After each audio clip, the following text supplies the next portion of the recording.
In the deep silence of space, far beyond known star lanes, a broken ship drifted with no power. Its surface was cracked open. Its engines were gone. Fires flickered inside like dying candles. The name on its side had once been proud, Varnakai. Command Vessel Starfire. Now it was just a floating graveyard. Inside that ship, Commander Tharos of the Varnock Empire coughed blood onto the cold floor. His body trembled. His mind was clouded, but he still clutched the transmitter. One more signal. One more hope. All his people were gone, devoured by the swarmers. Cities melted, skies blackened. Not even screams remained. But this last transmission, he believed, could still mean something. He pressed the emergency beacon. His voice was weak, breaking apart as he spoke into the void.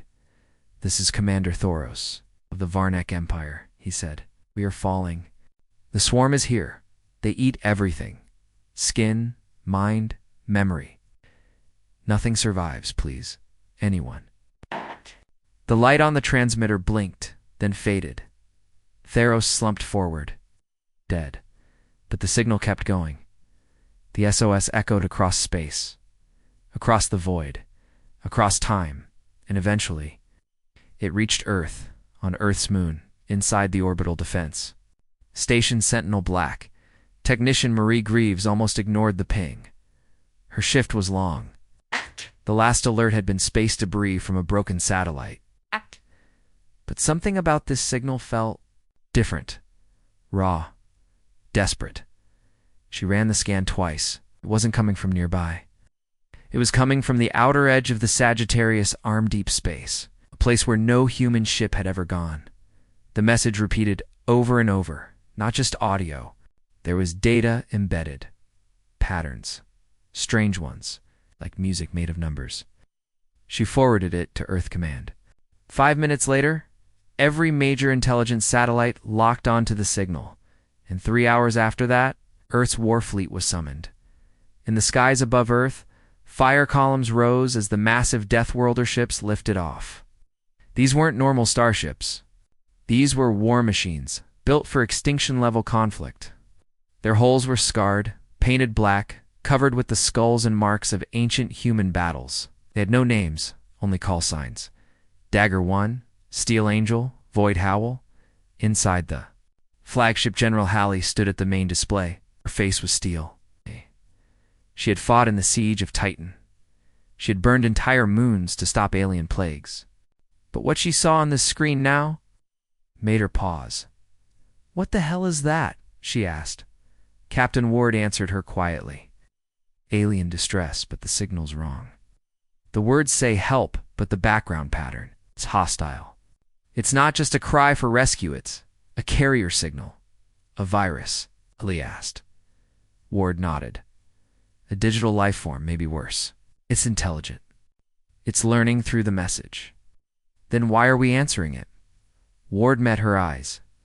"Because if we don't, someone else will." Earth's leaders voted in silence. This wasn't a rescue mission.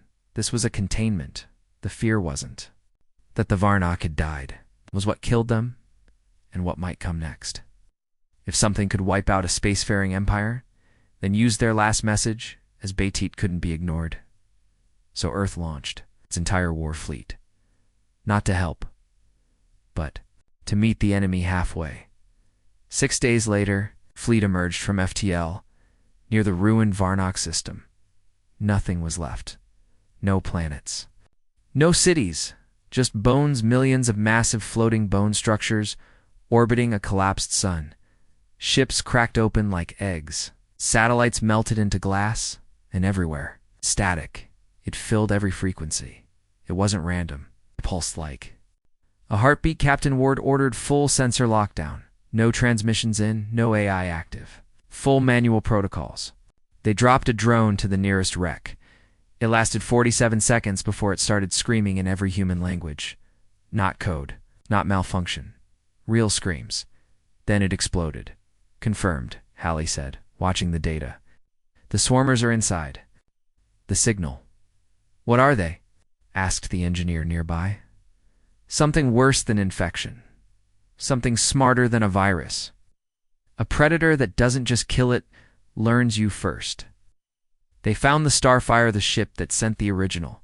So it's drifting near an asteroid belt. It was frozen, burned, and open to space. But inside, in the black of the corridor, they saw something moving. Small, fast. Hunched, Ward and a small team suited up and boarded the wreck.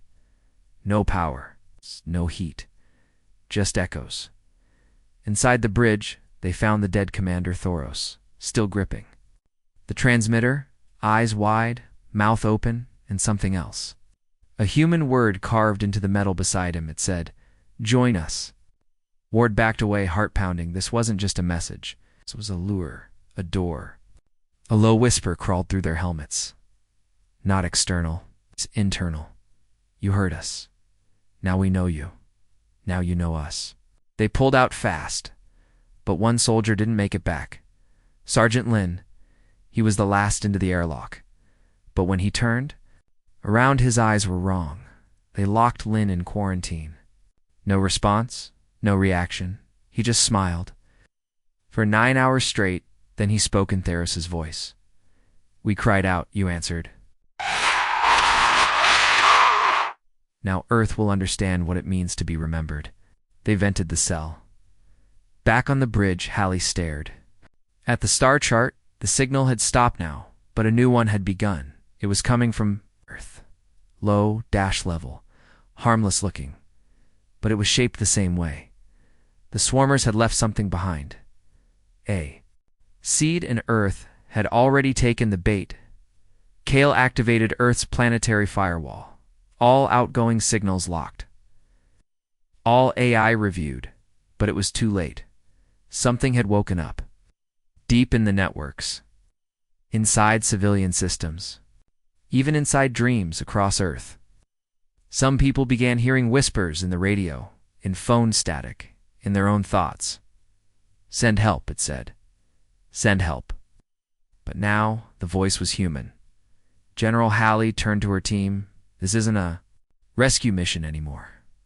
This is a race. It's a kill whatever they are. Before we become the next one sending that message." Earth did not sleep, not anymore. As the stars remained silent above, the ground below came alive with fire. Launch towers roared, battle carriers lifted into the sky. Factories switched to war mode. Earth had not sent its fleet in generations, but now it would send all of it. Because the signal wasn't just a cry for help. It was a challenge. A warning. A virus wrapped in sorrow. Earth heard it and chose to answer with war. And nothing in the galaxy feared war more than Deathworlders. At the Global Defense Headquarters buried deep inside the Arctic Circle, General Hallie stood before a table of holograms. Dozens of fleet captains appeared. On screen each, scarred, decorated. Hardened by old conflicts, most planets refused to believe it ever happened. No one smiled. No one asked questions. She began without pleasantries. The alien message came from the ruins of the Varnak Empire. She said, "We investigated. It was worse than we thought." She tapped a command. A video played Sergeant Lin, inside quarantine, speaking in the voice of a dead alien commander. Some captains flinched. "They can wear voices," Hallie said. "They infect through sound, through memory, through hope." A ripple of shock ran through the commanders. "What do they want?" one captain asked. "They want to become us," she said. "To wear our skin, our dreams, our pain. We're not fighting monsters. We're fighting mirrors."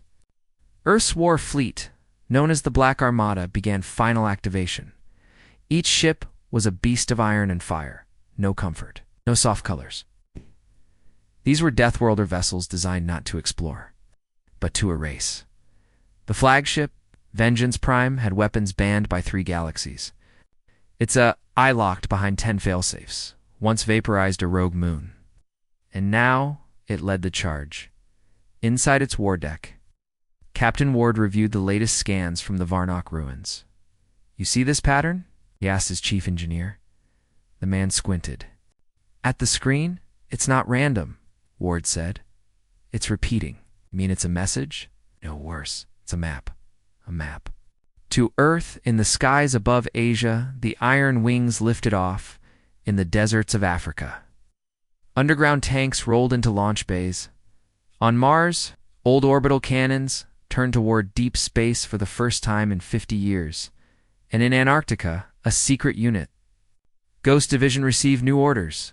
Infiltrate deep systems, hunt for early infection, and cleanse it before it spreads. Even Earth's moon turned red.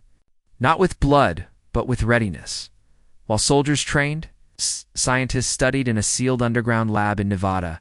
Dr. Nari Salin played the original alien SOS again and again. Her eyes twitched. Her hands shook. Behind her, her assistant watched in silence. "It's not just a voice," she whispered. "There are faces, memories hidden inside the waveform. You're seeing things." "No," she said, pointing to the screen. "That's a human school, a playground, and that." She paused. "That's me." She hadn't sent the image. But it was in the signal, in Earth's orbital station Gravewatch. A crew member received a strange message while scanning a nearby. "Asteroid," it was short, only 2 words, "We remember." He laughed nervously. Must be an old code ping, right? Then he heard it again, in his own voice. He never laughed again. Meanwhile, Captain Ward met with General Halley on a secure line. "We have a problem," he said, "just one." Ward didn't smile. "There's movement near Alpha Centauri." "Probe, maybe." "No ID, but it's echoing the same pattern from the Varnock distress call." Lee's jaw tightened. "They're not just trying to reach us," she said. "They're tracking who listens." Back in the civilian world, Earth tried. To keep the truth hidden, news channels reported deep space anomalies and unusual solar signals. But people weren't stupid. They noticed the skyports shut down. The way com towers blinked every 10 minutes. How no AI responded the same way twice. Some began seeing things in their dreams. A woman said she dreamt of walking through her dead husband's memories. A child drew pictures of places he'd never seen, alien worlds, dead cities, a burning moon, and an old man, once a pilot, stood in traffic and whispered, "They're coming wearing our dead." No one believed him, until his eyes rolled back and he began repeating the alien message backward. Earth's command had no choice. They activated the Echo Firewall, complete global silence. Protocol, no outgoing messages, no deep space pings, no emotional eyes dot from this moment forward. Earth would not ask questions, only deliver answers. With fire, the Deathworlder fleet reached Varnock space within 72 hours. They didn't waste time.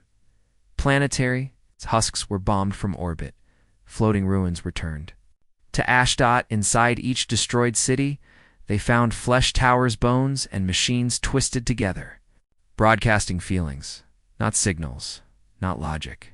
Grief, fear, loneliness, the swarmers. We're building emotional weapons, trying to use human pain as code at the edge of the system. A fleet scout ship called Blade 6 picked up a soft signal. It sounded like a nursery rhyme, but played backward. In human voices, the AI tried to filter it, tanned, immediately overloaded. Sparks flew. Fire spread. Before they could shut it down, the ship's systems printed one word across every screen. Soon. General Halley stood before her crew in silence. She'd seen many kinds of war, machine wars, flesh wars, even dimensional tears, but never something like this. "They're not coming to destroy us," she said. "They're coming to be us." At the same time, Captain Ward discovered something buried in the original transmission file. A location coordinates. A dead star system beyond the rim. No planets, no heat. But something was pulsing there, like a heart. He sent the location to Halley. With one line, "This is where it begins." Earth Command prepared one last protocol. Ghost Echo. A full strike from Earth's fleet, every warship, every pilot, every synthetic. No questions, no mercy, just fire and silence. Because if they didn't act now, the next voice that called for help might come from Earth itself. The system looked dead. No planets, no sun. just darkness. But deep in that dark, something pulsed. The Deathworlder fleet exited FTL like thunder.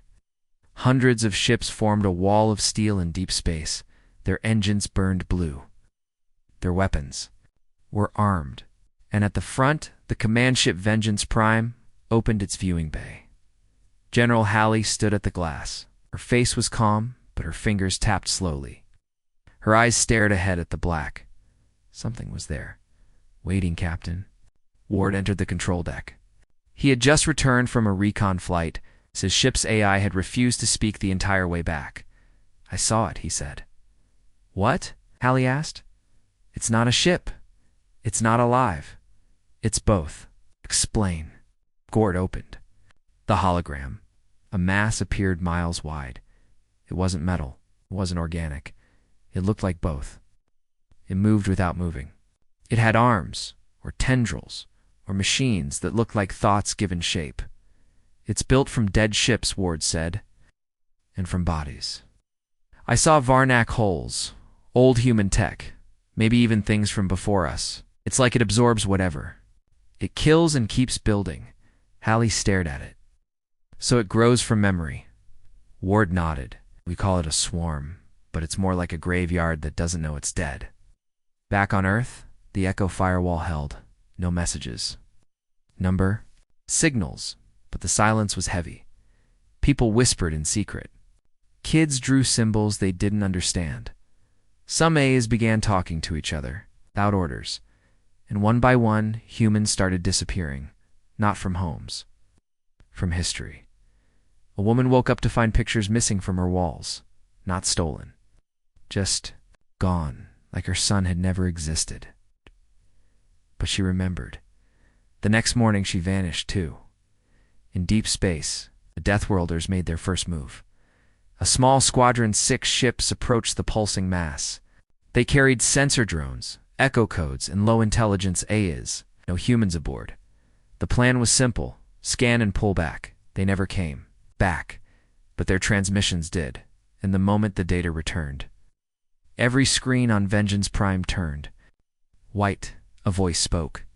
You heard us. You came to save them. Now we will save you from yourselves. The screens flickered again this time, showing human faces. Smiling. Familiar. Friendly. Some were alive. Some had died years ago. One of them was Halley's own daughter, dead in the Titan collapse. But here she was smiling. Allie. Clenched her fists, shut it down. A technician froze. General, it's not connected to us. It's inside us.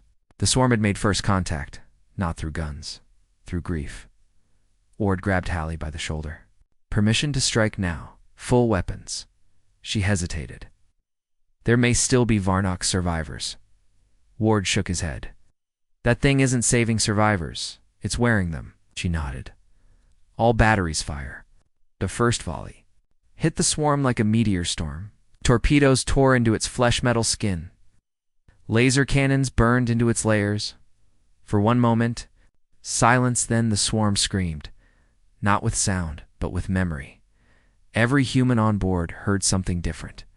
A forgotten song. A lost voice. A mistake they once made. A regret they had buried. Private Wren dropped her rifle. She started whispering. Names of her childhood friends, all long dead. Lieutenant Koa began shaking. He saw his old battlefield, his dead brother laughing. Even the AI systems began to slow down. One muttered, I don't want to forget. Please let me remember. The swarm was fighting not with weapons, but with emotional echoes. Ward activated his emergency program. Inside his helmet, cold air rushed in. It erased sensory input. His brain became quiet, blank. He moved fast, shutting off nearby AI. Pulling screaming crew out of psychic loops, he reached Halley's station. She was frozen. On her screen, her daughter again, this time crying. I'm cold, Mom. Why didn't you come save me? Ward pulled her headset off. It's not real. Halley blinked. Tears ran down her cheek. I know, but it's close enough. Outside, the swarm began to move, tendrils extended. They weren't trying to grab ships. They were trying to touch minds. If they could understand enough, they could copy better, speak cleaner, effect faster. Hallie made a new order. All ships pulse. Weapon clearance. Burn the air. They knew what that meant. Neurocannons weapons that fired psychic. Static designed to scramble the mind of anything that thought too hard. They had been banned during the Solar Rebellion, but now Earth needed them. The cannons fired. The void lit up with colors that didn't exist. Shapes that hurt to see. The swarm howled.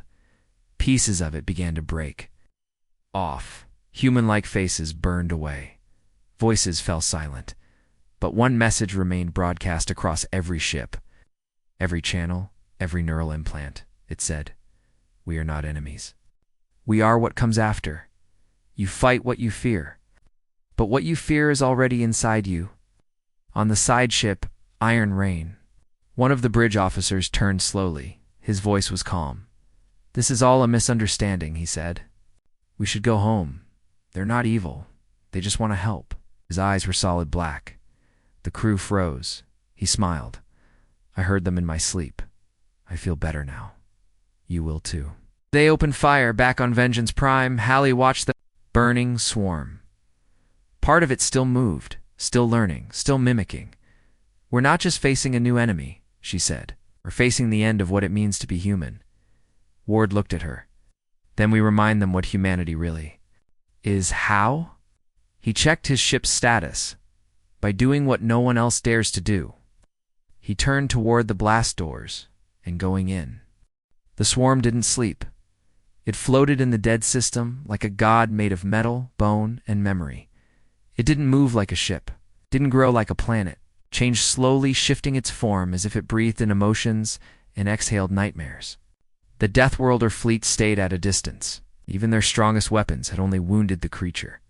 Its core still pulsed, still spoke, still watched. But now it was Earth's turn to go inside. Captain Ward sat alone in the prep chamber. His armor was locked in place. His breathing was slow. Round him, 4 hand-picked soldiers checked their weapons. None of them spoke. These weren't just any troops, they were eco-certified, trained to face mental invasion, psychic warfare, and emotional manipulation. They were ready, or so they hoped. Ward looked up at the display. It showed their drop target, a narrow gap in the side of the swarm mass, a gash made by earlier bombardments. The wound hadn't closed. It was like the swarm wanted them to come in. General Hallie appeared on the screen. "If you find anything alive, alien or human, bring it back. If it's infected, you burn it." Ward nodded once. Understood. Then he stepped into the drop pod. The pod launched in silence. No countdown, no fanfare. It's just a dull thud, and then the screaming of friction against metal as it entered. The swarm's outer layer, it didn't feel like crashing into a ship. It felt like sinking into a memory inside. Everything was wrong. There were no hallways, no gravity, no heat. Just floating pieces of ships, bones, doors that led nowhere, broken lights that flickered in strange patterns. Time felt slow. Like dreams right before waking up, the team activated tethers and began drifting. Private Keller touched a floating panel. It was from an old Earth shuttle model discontinued 60 years ago. "How the hell did this get here?" she whispered. Ward checked the markings. That ship was lost during the Europa incident. No bodies were ever found. "But this was a sealed system," she said. "Not anymore," he replied. "It's learning to cross the past." Deeper inside, the air began to hum. No one was speaking, but every soldier started, hearing voices, not out loud. Inside, Ward heard his old captain's voice, the one who died on Titan. "You left me," the voice said. Keller heard her mother Grizz, the big Martian, heard a dog barking. His dog, dead 20 years, the swarm wasn't attacking. It was digging, searching for pain, feeding on it. Ward ordered a silence lockdown. What? Everyone switched. 2 hand signs. No sound, no words. Nothing the swarm could use. They floated forward and found it, a central chamber. It wasn't built. It had grown. Walls made of old data cores. Bones of forgotten species. Screens showing faces, laughing, crying, screaming at the center. A figure, tall, thin, wearing armor made of human design. It turned slowly. Its face was covered with a smooth mask, featureless except for two human eyes, alive watching. They raised their weapons. The figure lifted its hand. Not to attack. To offer something. A glowing cube. Small. Cracked Ward stared. "Memory crystal?" he whispered. Keller looked at him. "You sure?" "Yeah, and it's human." They took the cube carefully and began to leave. But as they turned, the figure spoke. Its voice was hundreds of voices layered on top of each other. Male, female, child, machine. But the words were clear. "You came here to destroy us, but you are already part of us. Your dreams feed us. Your regrets grow. Us. You are the future. We just got here first." They rushed out, firing into the walls. Reality bent around them. Doors became mouths. Lights became eyes. A corridor folded in half. Whispering their names, Ward activated the emergency beacon. Outside Vengeance Prime locked onto the signal And fired a rescue beam into the swarm's body. The pod was pulled out, just as the walls closed behind them like a jaw. Back on the ship, the soldiers removed their helmets. Grizz had claw marks on his face. Self-inflicted. Keller cried softly. She didn't remember her name at first. Ward held the cube in shaking hands. "This thing," he said, "it's not a weapon." Ellie Leaned in. "Then what is it?" He looked up, his face pale. "It's an invitation." They scanned the cube. Inside was more than memory. There was a message, but not from the swarm, from a human name. Commander Elijah Stone, Earth Recon Unit. Mia, 21 years ago. His voice played on the speakers. "If you're hearing this, then the swarm has already reached your world. It learns you. It copies you. And then it replaces you. I'm still alive somehow, but not for long. The only way to stop it is to stop remembering. What you've lost, grief is their door. Regret is their key. Don't give them what they want." The message ended. Everyone stared at the screen. Silence. Then Hallie spoke. "Now we know how they spread." She turned to the command crew. "Prepare Earth for psychological lockdown. No mourning, no recordings, no dreams uploaded," the young officer asked. "But General, we're human. You can't just forget." She nodded. "I know. That's why we have to be something more." In orbit, Earth's fleet prepared for war, not just with weapons, but with their own memories sealed away. Because the next battle wouldn't be fought in space. It would be fought inside their minds. And the swarm was already inside. They thought they had time. They were wrong. The swarm did not need ships. It didn't need speed. Didn't even need space. It only needed a memory, and Earth had billions. It started with small things. An AI assistant in New York City refused to shut down, repeating a child's laughter in every room. A man in Tokyo woke up to find old pictures in his phone that he had never taken. Pictures of him smiling beside a family he didn't recognize. And in London, a politician gave a speech. Powerful, moving, inspiring. Only later did someone notice. He had died 5 years ago. The firewall held for a while. Earth's leaders locked down digital systems. All interplanetary comms were turned off. Motional A's were put to sleep. But it was already too late, because the swarm had learned the truth. Earth never forgets, and forgetting is what made humans. Safe, in the orbital command center above Earth, General Hallie stared at the incoming reports. Red lights, missing people, AI failures, streams syncing across networks. One message caught her eye. It was short, sent by a Martian outpost. Only 4 words. "We hear them too." Then silence. On Mars, half the colony had already been lost. It wasn't a battle. It was surrender. Entire neighborhoods had gone quiet, not empty just. Still, people moved, worked, smiled, but no one spoke. No one blinked. In perfect lines, as if following a song no one else could hear, the other half of Mars tried to fight. They lost connection with Earth 3 hours ago, back on Earth. Captain Ward ran simulations.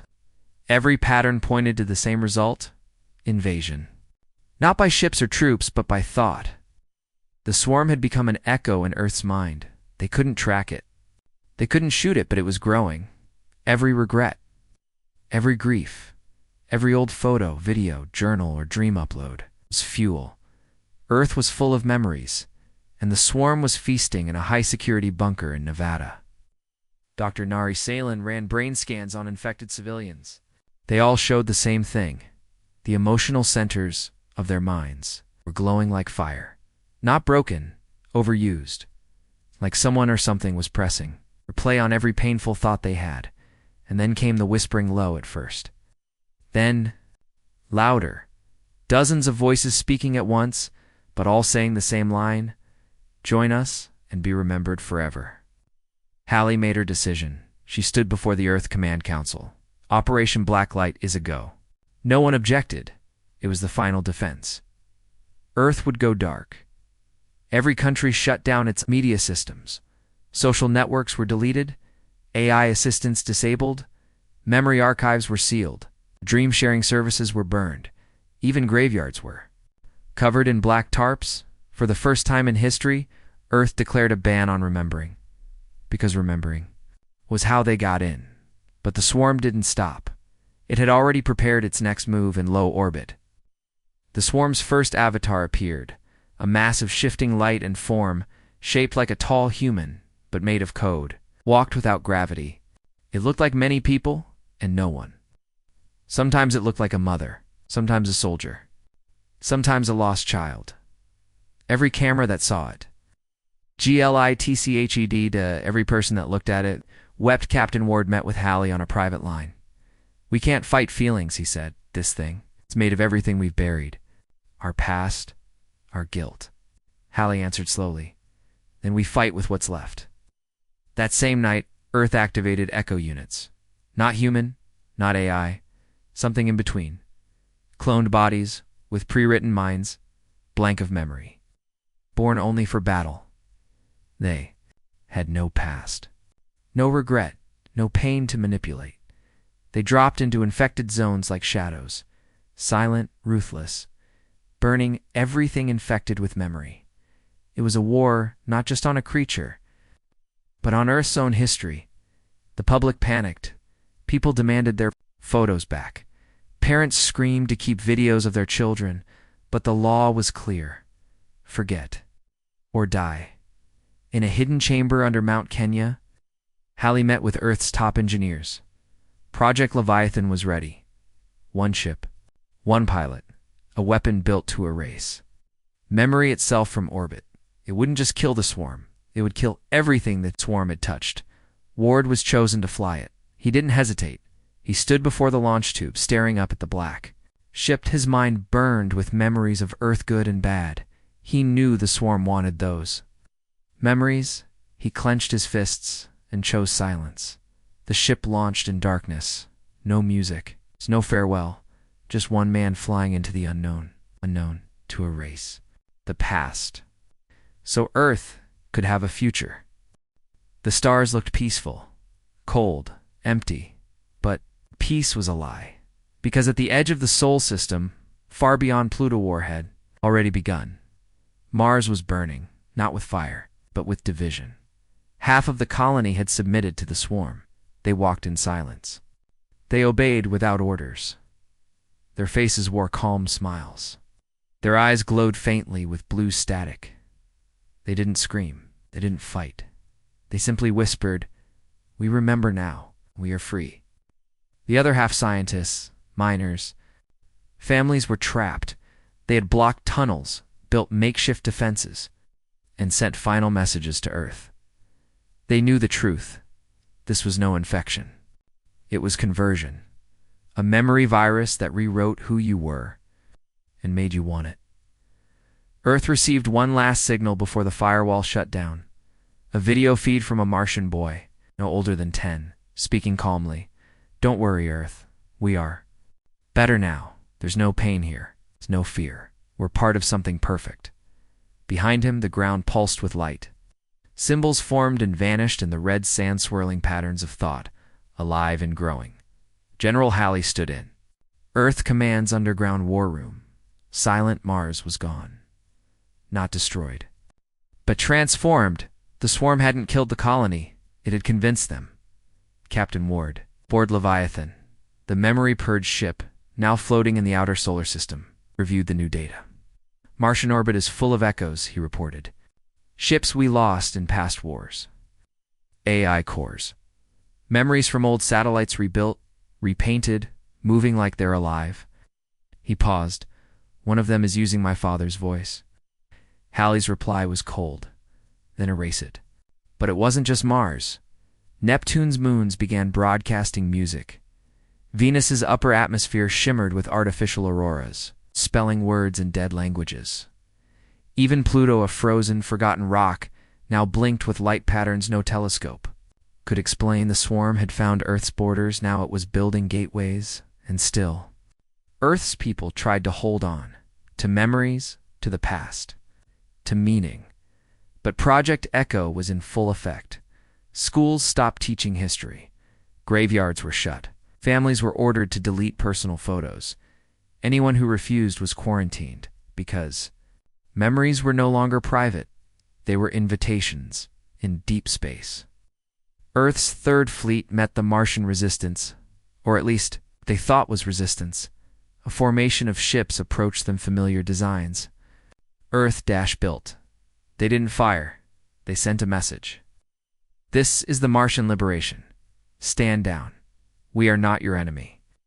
Their signals were perfect. Their ships moved like trained humans. But when Earth's fleet commander requested visual confirmation, the screens showed familiar faces. Old friends, dead crew, lost lover. Some officers wept. Others screamed. One pressed the self-destruct button on his ship, unable to accept the lie. Captain Ward, watch it happen from orbit. He sent a tight beam. Message to Halley. They're not just copying memories now, he said. They're improving them. Meaning, she asked, they offer versions of people better than real life. No guilt, no pain. Just comfort. Just peace. He paused. It's working. It's back on Earth. Halley gathered the high command. This is no longer war. This is replacement. Swarm doesn't destroy humanity. It offers a better version of it, and people are starting to accept. Then came the real horror. One of Earth's oldest orbital stations, abandoned since the Saturn. Plague lit up, its systems activated. Its defense grid locked onto Earth's orbit. Its message was short.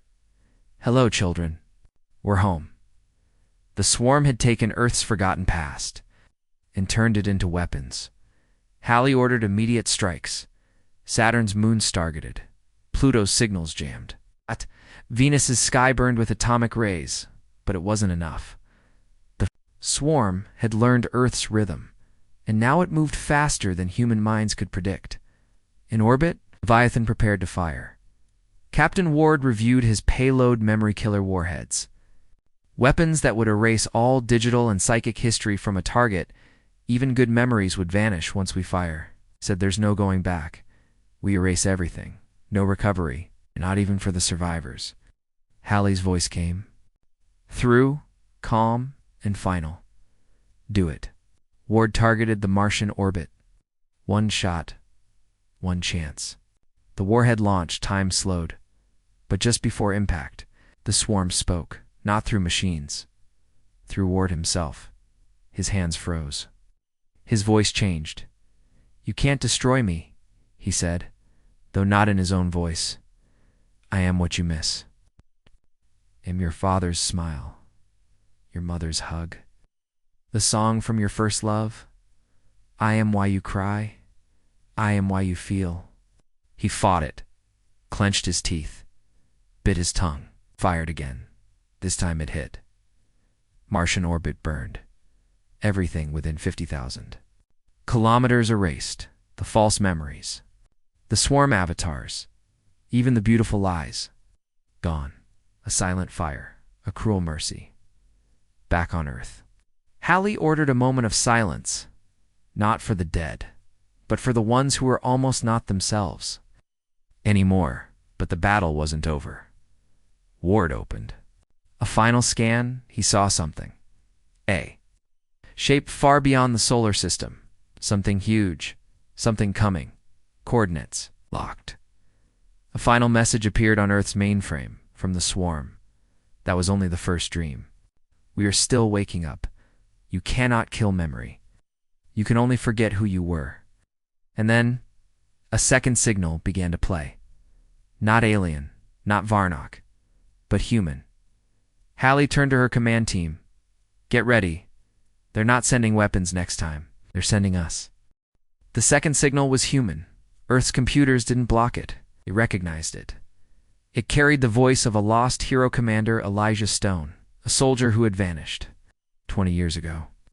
A man who died in silence, and now his voice returned. Alive, clear, speaking from somewhere deep in the swarm. This is Commander Stone. If you can hear me, I'm part of it now. But I remember who I was. The swarm is no longer outside. It's inside us, not in our cities, in our souls. They offer peace, they offer perfection, but they take something first choice. I chose to stay awake. I chose to hurt, because pain means I'm still human. On Earth, General Hallie closed her eyes. The words stung. She had spent months ordering memory purges, lockdowns, forced forgettings. She had erased love letters, burned graveyards. But was she saving humanity or deleting it? Captain Ward, floating in Leviathan near the system's edge, felt the pressure too. He had destroyed half of Mars's orbit. He had silenced the swarm's song briefly, but now the enemy was shifting. No longer a storm in the stars. Now, it was a whisper in every mind, across Earth. Symptoms began, people stopped sleeping, children hummed old tune songs they'd never heard. Soldiers saw dead friends during drills. Some AI once disabled turned back on saying they'd been invited back. And dreams were no longer private. Dr. Neri Salon ran new scans. Her patients, all previously clean, now shared identical brainwave patterns across oceans, across blood types. One phrase repeated in every EEG readout: "We are home inside you." In a sealed bunker, Earth's leaders argued. Some wanted to fire the Leviathan against the moon at Earth's orbit, anywhere the swarm might be hiding. But Hallie stopped them. No more blind fire, she said. This isn't a ghost we can nuke. It's us. It's in our wounds, our regrets. Guilt, we can't kill it. Unless we fight inside. That's when Project Mirrorfall was activated. Mirrorfall was never meant to be used. It was Earth's last, darkest plan.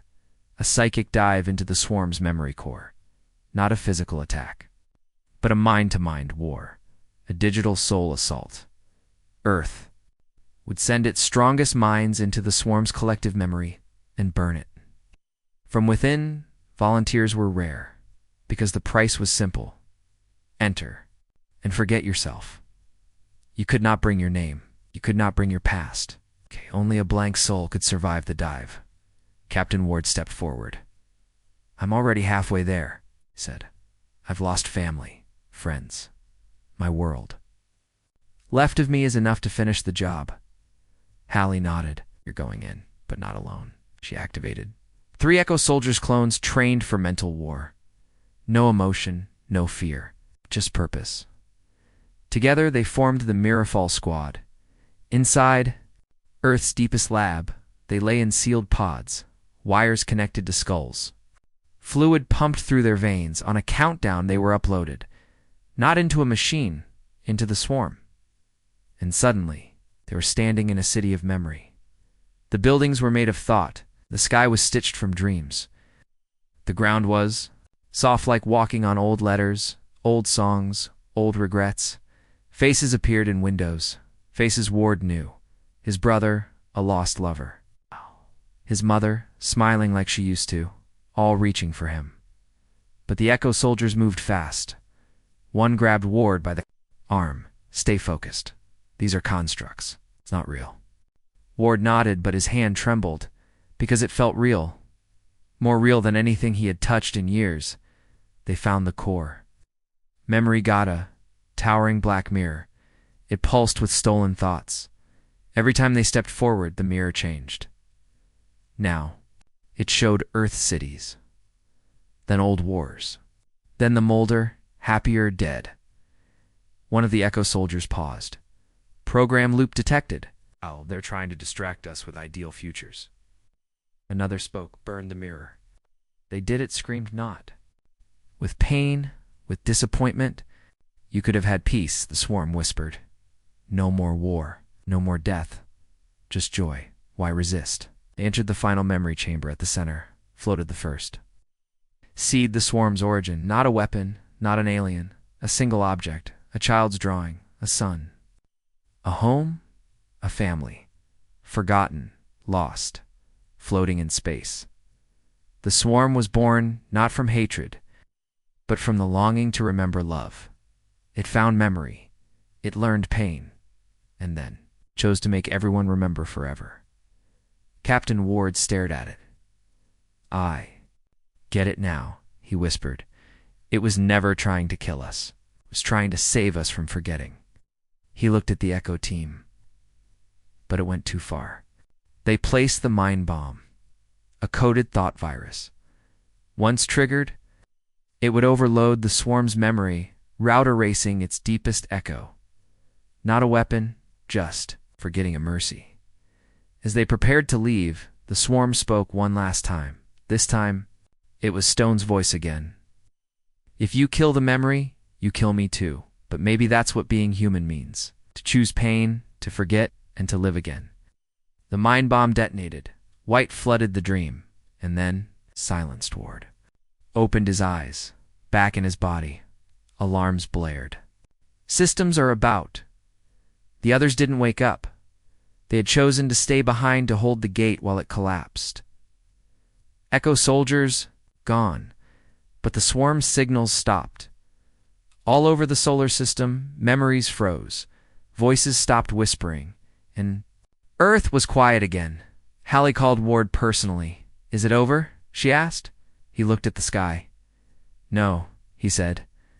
But we remember who we are now. The war was quiet now. There were no explosions, no ships in flames, no screams across the stars. But Earth was different. Changed for the first time in years. Swarm had gone silent. No whispers, no dreams, no false voices, just silence. Captain Ward stood on the balcony of the Earth Defense Dome. Below, the city of New Geneva blinked with soft lights. No billboards, no ads, no history screens, just people. Walking, talking, living. There were no more memory streams. No dream sharing. No digital emotion storage. Earth had chosen to remember less so it could survive more, and somehow. It worked, but the silence felt heavy. Ward had returned from the swarm's mind. Weeks ago, he rarely spoke now. He had seen the truth, that the swarm was not evil. Not even cruel. It was born from one lost memory, grew into something that simply wanted to hold on forever. But humans were not made to hold forever. They were made to hurt, to forget, to try again. That was their strength. That was their curse. General Hallie met Ward at the balcony. You haven't said much since Mirrorfall, she said. Ward nodded. Words feel small now. She understood. The Earth they saved wasn't the same Earth they once knew, but it was still theirs. Then, light. The sky flickered. Once. Then again. A thin band of light rippled across the upper atmosphere. Then came the sound. Not a scream, not a signal. A heartbeat. Deep, slow, faint. And then just once a voice. We remember still. All across Earth, old machines powered up. Not dangerous, not hostile, just waking. A forgotten rover on Luna blinked. A satellite from the early Mars missions sent a broken, smiley face emoji. A child's toy in an abandoned shelter played. A lullaby no one had heard in decades. The swarm wasn't attacking. It was. Saying goodbye, the last part of it, buried deep, had survived. Not as a weapon, not as a virus, but as an echo. Hallie ordered no action, no strikes, she said. No more destruction. Ward agreed. Let it pass. and so Earth listened. They gathered the people in open fields. No tech, no noise, no defenses. Just sky above, grass below, and eyes open. Then the sky split. Just for a moment, and there high in orbit, a final shape appeared. A cloud of light. Not a ship. Not a form. Just motion. Just memory. It moved slow like a wave remembering the ocean, and from it fell. One object. A pod. It landed gently outside New Geneva. Ward and Hallie were the first to arrive. Inside the pod is a child, human, breathing, eyes open. Wrapped in a blanket covered in strange symbol swarm script, soft and glowing. On the blanket was a tag. It read, Elijah Stone Jr. DNA confirmed it. Part human, part swarm, not a clone. Not a fake, a gift. The last echo, the child was not dangerous. He didn't speak for the swarm. He was the swarm, or what was left of it. Born from memory, raised by thought, and now placed into human hands. Hallie held him carefully. He smiled, reached for her face. No words, it's just light in his eyes. For the first time, she felt something strange. Hope. Ward sat beside them. He didn't speak. He just watched the child blink at the stars. And then he whispered, to no one in particular, we won, but we also learned. Not every enemy is meant to be killed. Some are meant to be understood. Across the galaxy, peace returned. Earth rebuilt. The Leviathan was placed in orbit as a museum. Echo soldiers were buried in honor. Memory sharing remained banned by choice, not force. And the boy Elijah Stone, Jr., grew up without fear. He never aged like others, but he learned and laughed, and when he dreamed, stars would flicker just a little, like they were remembering too. Final message logged, Commander Ward. Earth Defense Archive, this is the last entry. No more wars. No more echoes. Just life. We don't know what the swarm truly was. Maybe we never will. But it left us something more powerful than fear. A second chance.